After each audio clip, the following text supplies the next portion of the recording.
एक समय था जब बंजारा समूह महाराणा प्रताप को हल्दी घाटी की लड़ाई के दौरान हथियारों की पूर्ति करने के लिए जानी जाती थी। उनका एक समृद्ध और गौरवपूर्ण इतिहास रहा है। लेकिन आज चित्तौड़ राजस्थान से दूर फरीदाबाद के सेक्टर 81 में ये लोग बसे हुए हैं। बंजारे नई चुनौतियों का सामना कर रहे हैं। शिक्षा, गरीबी और एक तेजी से बदलती दुनिया में उनके भविष्य की अनिश्चितता। हम यहाँ उनके सफ़र, उनके संघर्ष और उनके भविष्य के सपनों को समझने के लिए हैं। सरकार आज यहाँ से उठा देगी, कल रोड पे से उठा देगी, परसों वहाँ से उठा देगी। ऐसे बच्चे हमारे नहीं पढ़ पाते हैं। हम सरकार से मांग कर रहे हैं, सरकार हमें बसा दे, हमारे बच्चों की ज़िंदगी बना दे। तो हम इतनी रिक्वेस्ट कई बार कर चुके हैं। शिक्षा आधुनिक प्रगति की नींव है, लेकिन बंजारा जनजाति के लिए जो अपने घुमंत जीवन पर निर्भर हैं, उन्हें अपने बच्चों को पढ़ाना एक नई चुनौती के समान है।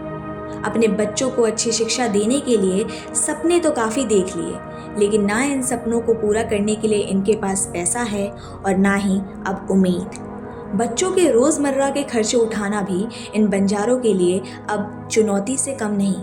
अपने घर वालों का हाथ बटाने के लिए ये बच्चे खुद ही काम करने लगे हैं।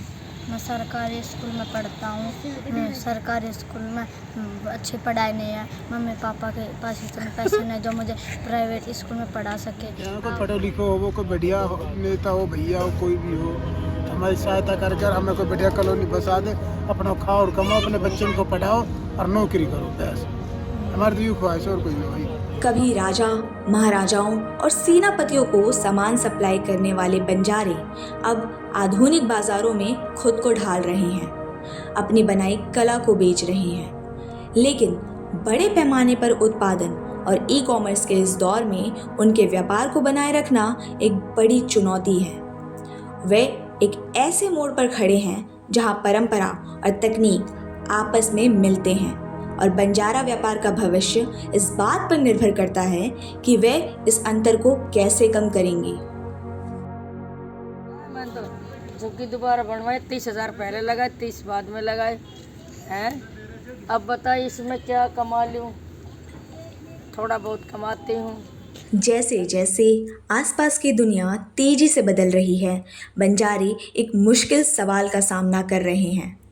कैसे अपनी सांस्कृतिक धरोहर को संजोए रखें और साथ ही आधुनिक दुनिया में आगे बढ़ें।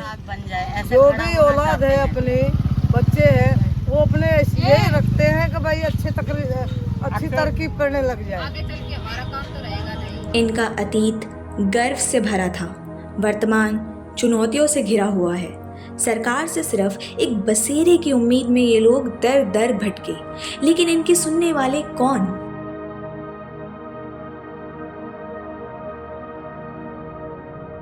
लेकिन आंखों में उम्मीद आज भी है कि शायद कुछ बदलाव होगा।